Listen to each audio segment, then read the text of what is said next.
In order to accomplish our God-given destiny, we're going to have to go against the flow of this world system. You are sons and daughters of the Most High God.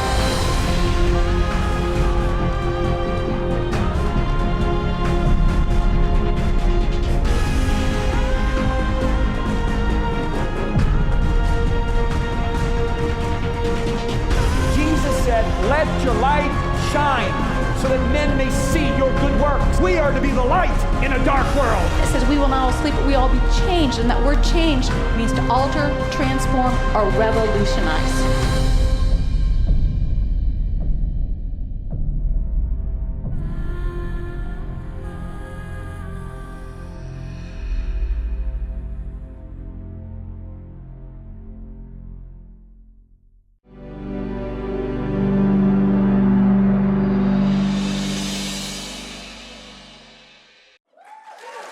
Bem-vindos à nova sessão.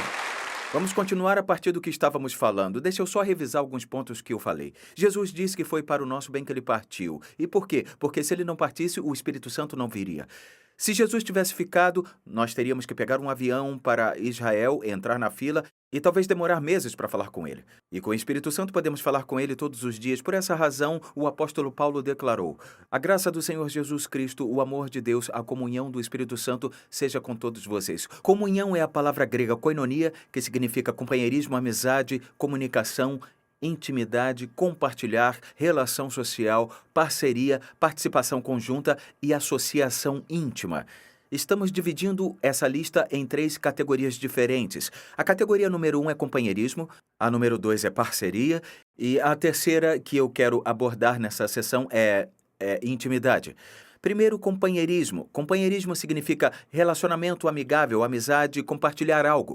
É manter um ao outro informado. Nós vemos declarações como a que Paulo fez, em que o Espírito Santo avisava em todas as cidades das correntes e tribulações que o esperavam. Vemos os discípulos serem impedidos pelo Espírito Santo de irem a algumas cidades. Vemos uma situação específica em que o Espírito Santo disse a Felipe: aproxime-se daquela carruagem e a acompanhe. A segunda palavra é parceria. Parceria significa isso, significa trabalhar junto com o Espírito. Ele é o parceiro sênior da Messenger International. Eu digo, quando entramos nas nossas reuniões, temos o Espírito Santo e o recepcionamos e é o parceiro sênior aqui e realmente toma as decisões, pois é o Senhor Supremo desse ministério, da minha vida e da minha família. Amém? Parceiros trabalham juntos. Nós vemos em 1 Coríntios 3:9, nós somos cooperadores de Deus. É uma declaração chocante. Nós vemos os apóstolos, eles conheciam tão bem o Espírito Santo que disseram: pareceu bem ao Espírito Santo e a nós. Eles eram capazes de representá-lo sem que ele falasse, eles o conheciam muito bem. E então temos pessoas que tentam ter um relacionamento com Jesus longe do Espírito Santo. Que tristeza! Porque o que acontece é que o cristianismo se torna frio. Elas não chegam a conhecer a pessoa. Elas passam a conhecer uma figura histórica de um livro. Antes de eu me tornar íntimo do Espírito Santo, eu lia a Bíblia e pensava: quer saber? Eu amo a Deus de todo o meu coração, mas isso é muito chato. Sabe de uma coisa? A Bíblia nunca foi chata desde que o Espírito Santo veio habitar com plenitude na minha vida. Vai além da parceria. Tem a ver com associação mútua e íntima.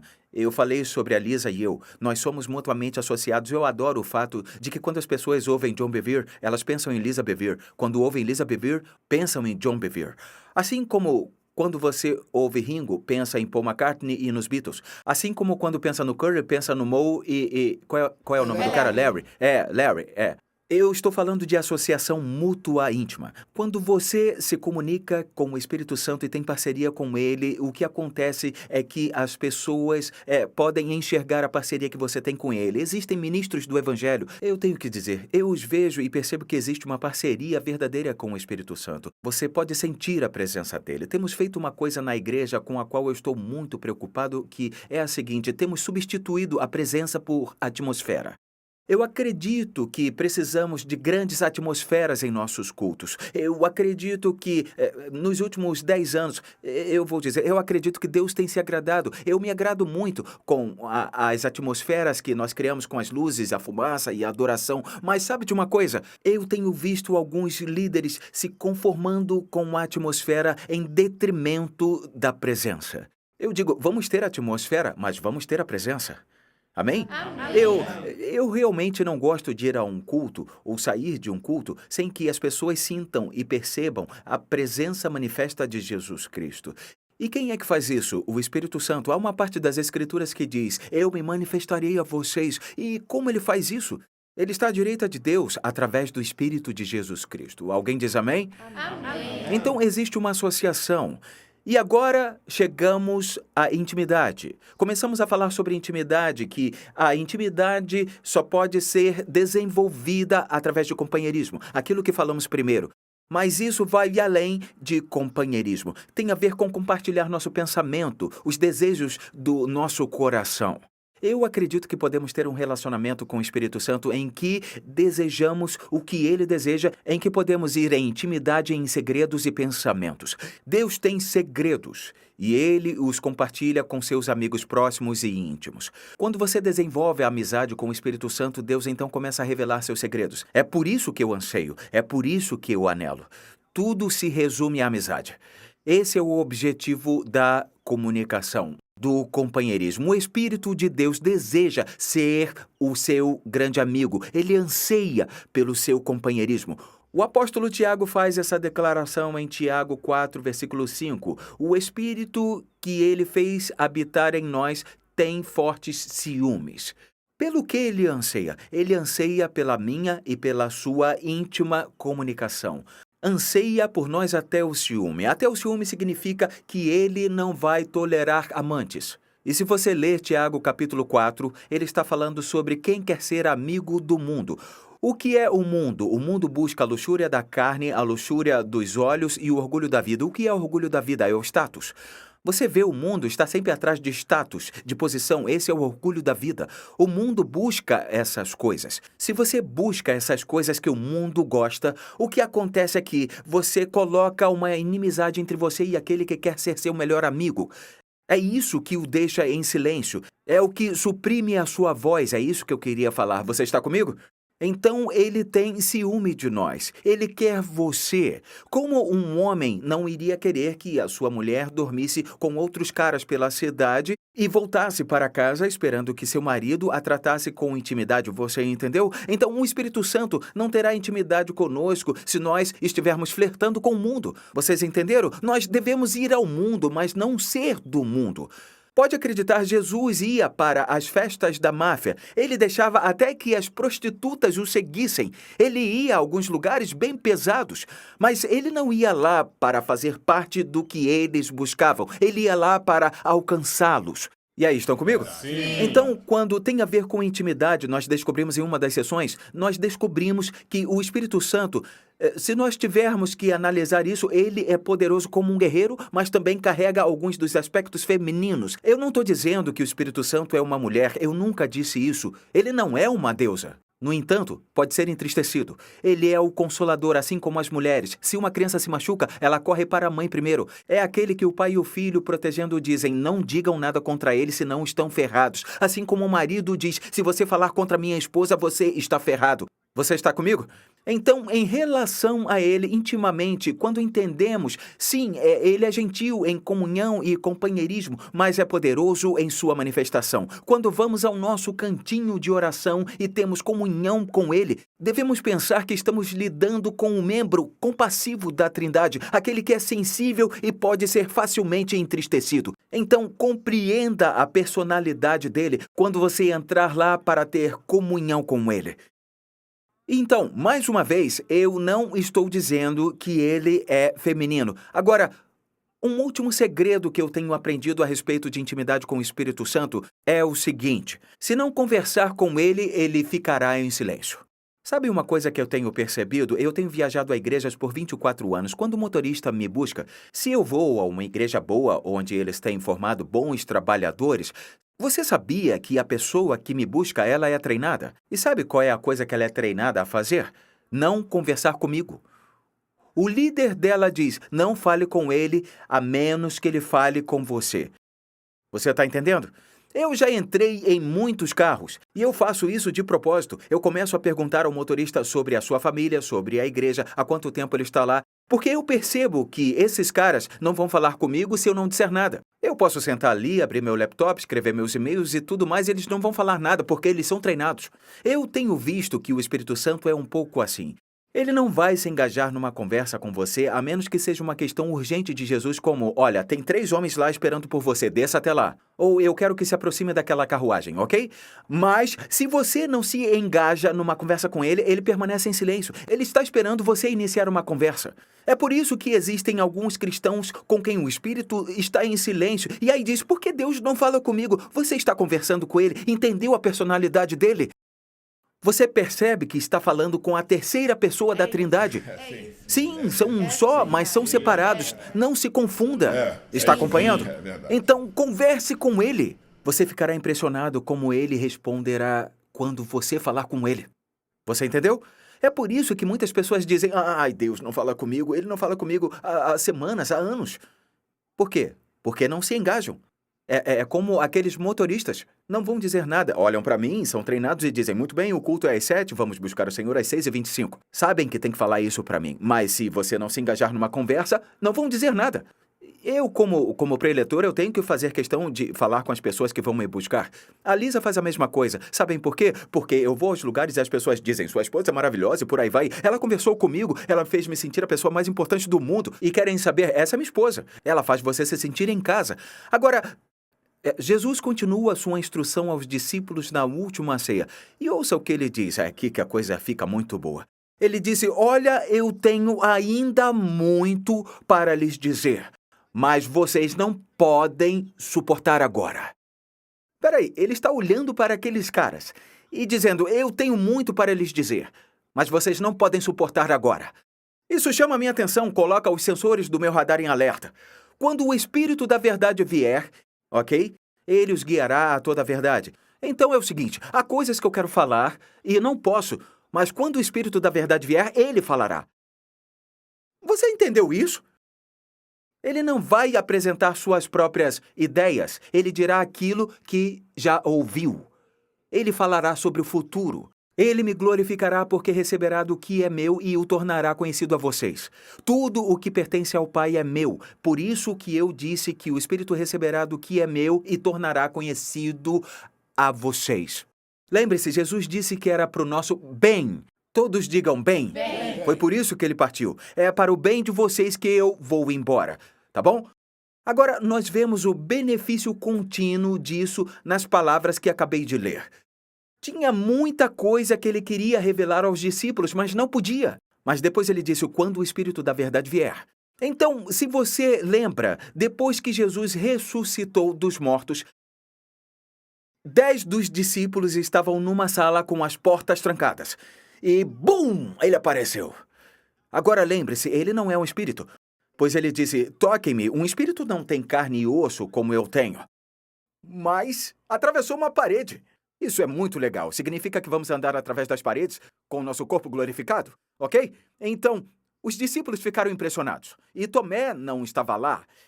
Eles vão até Tomé uns dias depois e dizem: cara, nós vimos ele. Ele veio até nós. Tocamos nele. E Tomé disse: vocês estão loucos? Vocês voltaram a beber depois que ele foi crucificado? Vocês viram ele? Eu não acredito nisso. A menos que eu coloque meus dedos nas mãos dele, eu não vou acreditar nisso. Então, o que Jesus faz? Ele aparece alguns dias depois novamente e dessa vez Tomé está lá. E ele disse: muito bem, Tomé, vem aqui, vamos cuidar logo desse negócio. Coloque sua mão do meu lado, veja os furos nas mãos. Viu? Eu tô vivo. E Tomé se surpreende e então ele diz: Senhor meu e Deus meu. Agora olha o que Jesus diz. Ele diz: Tomé, por que você me viu? Você me tocou em mim. Você creu. Felizes são os que não viram e aí creram. Eu costumava dizer: Jesus, isso foi um pouco duro. Tipo, o cara já tá com a cara no chão. O cara já tá: por favor, Senhor, perdoa a minha incredulidade, não é? E aí Jesus olha para ele e faz essa declaração. Isso é muito duro. O cara está arrependido. Aí o Senhor falou comigo: eu não estava repreendendo Tomé, eu estava declarando um fato. Ele diz: eu estava dizendo que é muito mais abençoado não me ver, porque você pode ir a um nível muito mais profundo de relacionamento. Agora, deixa eu explicar o que está acontecendo aqui. Existem 3 níveis de relacionamento. É bom você anotar isso. Número 1, esse é o nível mais superficial de relacionamento, que é o físico. Todo mundo repete físico. Físico. Muito bem. Esse é o nível de relacionamento com o qual muitas pessoas, infelizmente, se casam.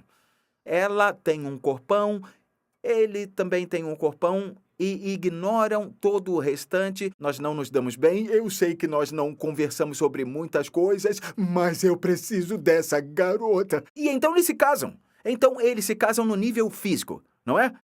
Infelizmente, o nível da alma não foi desenvolvido. Então, o que acontece é que o casamento depois da lua de mel termina. Ela busca seus interesses com suas amigas, ele nos esportes, e eles perdem o contato um com o outro. Por quê? Porque se casaram baseados no físico. Ok? Vocês estão comigo?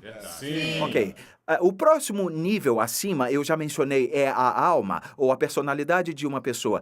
Agora, esse é o nível que Davi e Jonatas tinham. A alma de Jonatas se ligou com a de Davi. Esse foi o comentário que o autor de Samuel escreveu. Davi fez esse comentário: angustiado eu estou por ti, meu irmão Jonatas, quão amabilíssimo me eras, mais maravilhoso era o teu amor do que o amor das mulheres. Ele não está falando sobre um relacionamento pervertido com Jonatas. Ele estava falando que as almas deles estavam tão ligadas, estavam tão conectadas uma com a outra, que isso ia além da conexão da alma que ele tinha com suas esposas Mical e Abigail, se bem que nessa época ele só tinha casado com Mical, não tinha casado com Abigail. Agora, eu quero dizer o seguinte: esse é o nível em que os casamentos devem se conectar. Não me entendam mal. O físico é importante. Eu adoro que Josh McDowell costuma dizer: o aspecto físico num casamento é um aspecto 1/12 mais cara, mais que 1/12, ok? Minha esposa é muito, muito atraente fisicamente para mim, e isso é um grande 1/12. Mas o que Josh estava dizendo é que 11/12 é outro aspecto. Não é o físico, é a alma, é a personalidade, é a próxima que irei abordar. Então, deixe eu dizer uma coisa. Infelizmente, temos ouvido situações em que casais casados deixaram o outro por causa de alguém que conheceram na internet. Você quer saber por quê? Eu vou dizer uma coisa. Eu estava pregando uma noite e voltei para o meu gabinete e tinha um cara lá. Ele tinha 6 filhos, 2 nos braços, 2 crianças abraçadas nas pernas e outras 2 correndo em volta. E o cara tinha uma expressão muito deprimida no rosto. Eu disse: o senhor está bem? E ele respondeu: não muito. E eu disse: o que houve? Bom, a minha esposa me deixou hoje meus 6 filhos por um homem que ela conheceu na internet. Ela desenvolveu um relacionamento de alma com esse cara na internet que ultrapassou o relacionamento físico e de alma que ela tinha com seu marido e com seus filhos. É por isso que certos relacionamentos construídos à distância acabam sendo um dos melhores casamentos. Porque não tem o aspecto de: e olha o bíceps que ele tem. Olha as curvas dela. Não tem esse tipo de coisa no meio do caminho impedindo você de ir para o nível da alma. Você está entendendo isso? Sim. Então, esse é o nível da personalidade ou da alma. O nível mais alto de relacionamento seria o espiritual. Então, seria sobre esse nível que Jesus estaria falando com Tomé, entendeu? Em 1 Coríntios 2:11 está escrito o seguinte: pois quem conhece os pensamentos do homem, a não ser o espírito do homem que nele está? Você não conhece as intenções, as motivações, os pensamentos verdadeiros de um ser humano, a não ser pelo espírito daquela pessoa, não é? Os relacionamentos mais próximos que eu tive são espirituais.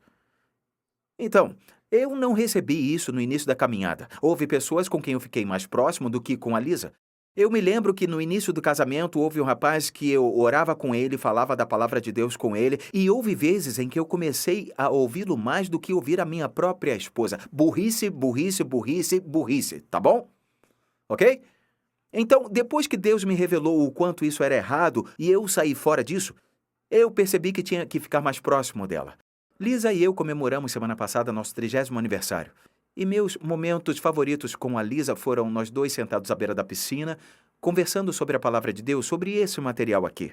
Eu estava compartilhando com ela coisas do coração e ela compartilhando comigo, e a minha mente estava sendo aberta. E quando nós oramos juntos, e sabe, nossa equipe ora junto todas as manhãs. E por quê? Existe uma razão pelo qual esse líder faz isso. Eu quero a minha equipe conectada espiritualmente. Você está entendendo? Nos conectamos com as pessoas num nível espiritual quando temos comunhão com elas na palavra e oramos com elas. Caminhamos com elas. Você está entendendo o que eu estou dizendo? Por que eu digo isso? Só conhece uma pessoa quando conhece o espírito dela. Sabe o que é interessante? As pessoas vêm até mim e começam a falar coisas sobre a Bíblia e eu sei que é da própria cabeça. Sabe por que eu sei? Porque é cansativo. Minha mente fica exausta. Aí outras pessoas vêm e falam a partir do espírito. Podemos conversar por horas. Com a Lisa eu falo sobre a palavra de Deus e não fico cansado. Sabe por quê? Porque sai do espírito dela. 1 Coríntios 2,11 diz o seguinte: pois quem conhece os pensamentos do homem, a não ser o espírito do homem que nele está? Da mesma forma, ninguém conhece os pensamentos de Deus, a não ser o Espírito de Deus.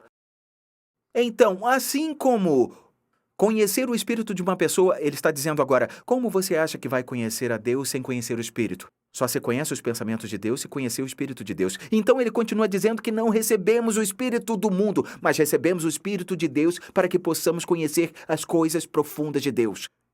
Está entendendo isso? Acho que você está entendendo. Sabe, Paulo andava nesse nível.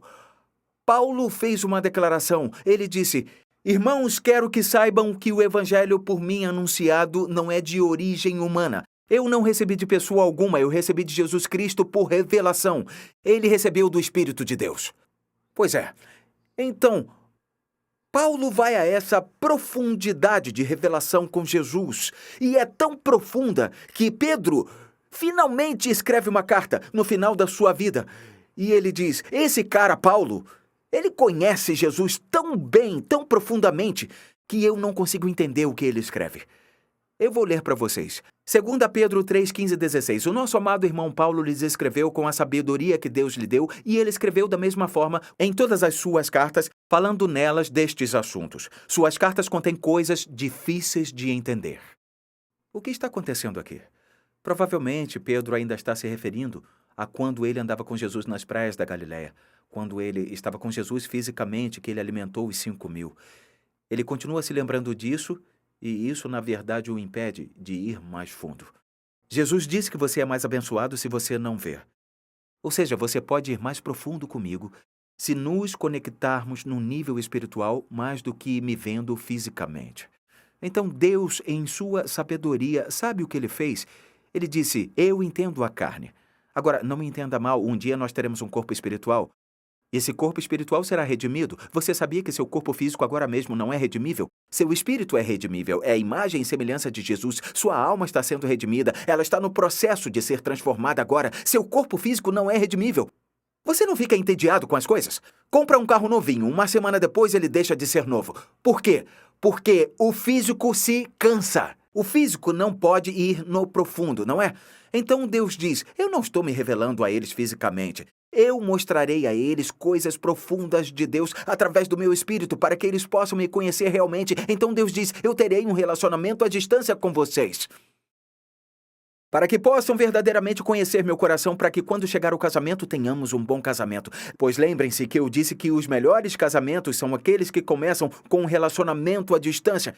Então Deus diz, eu não quero o seu físico, ele não está redimido. Então Jesus não está repreendendo Tomé ali, ele está dizendo, Tomé, você não pode ir no mais profundo em me conhecer se você viver nessa esfera física. Você tem que mergulhar no espírito. E é por isso que Paulo escreve, de agora em diante não consideramos ninguém do ponto de vista humano. Ainda que antes tenhamos considerado a Cristo dessa forma, agora já não o consideramos assim. Nós o conhecemos pelo Espírito.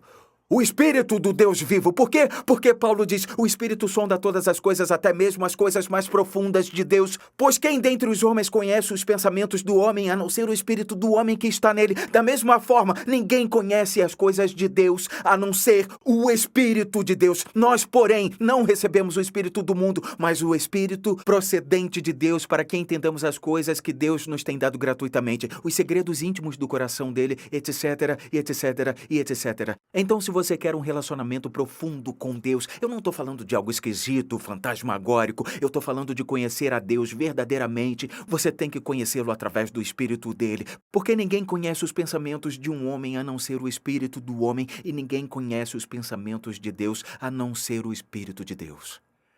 Até a próxima sessão.